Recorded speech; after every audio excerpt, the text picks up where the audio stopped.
So today the things that I found useful were the resources, in particular the very handy cutout with the questions that we should be asking children and how we should be consulting them.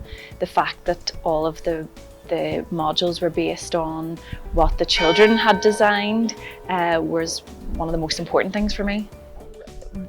In terms of how I think this will impact my own work and the organisation's work, I hope to be able to deliver this training to the project workers who work directly with children and young people, and I would like for them to have at the forefront of their minds more so taking in the voice of the children, consulting children, following up with children, etc. The things that were on the resources in terms of their voices being heard, and essentially the importance of feeling free to talk about violence really, and their understanding of the various forms of which violence can come.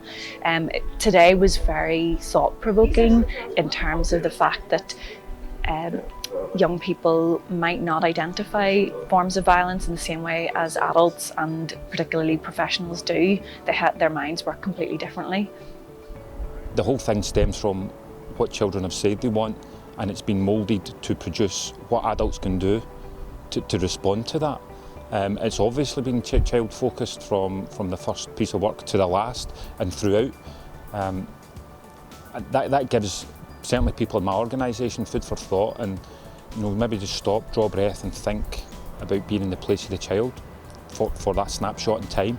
What would they want as a child? What can we give them as adults? It was great to hear how the resources were designed, and in the very fact that children were involved from the start, and it was based on that, and the fact that I really liked the fact that we could actually see the 8 young people from the primary school who were asked the questions, who were consulted from start to finish, from the Northern Ireland context, and of course then we could see the little post-it notes and the designs from the children of all the other countries involved, so it just made it very real, and when you see children's handwritings and children's drawings, you realise actually they 100% designed this, and that makes it all the more not believable is the right word, but certainly important that you want to stick closely to it, because you're thinking, yeah, if this is what they're saying, this is what we're going to do, and this is what we're going to go with.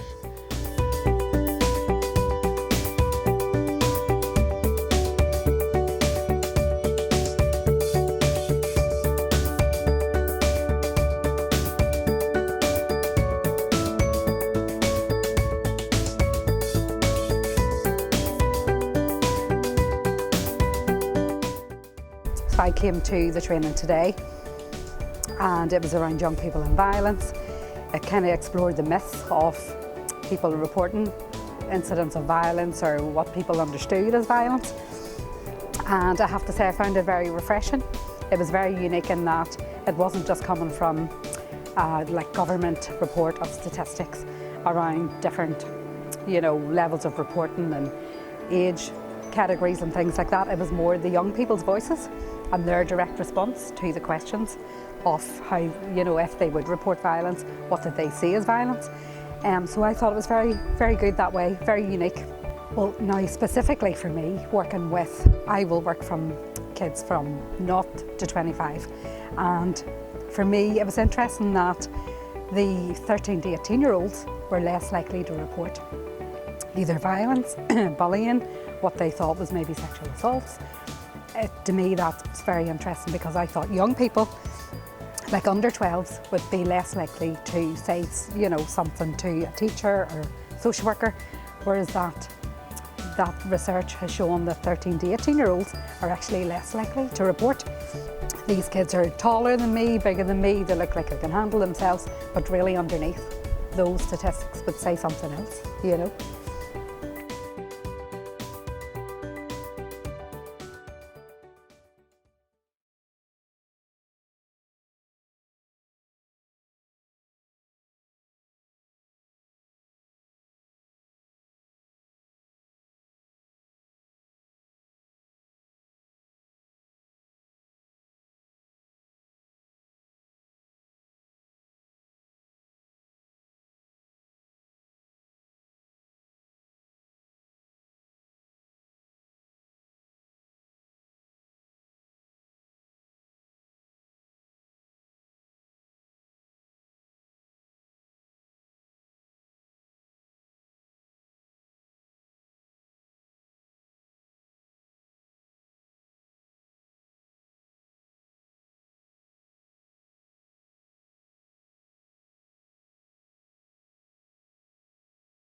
time, we don't have the time to do that.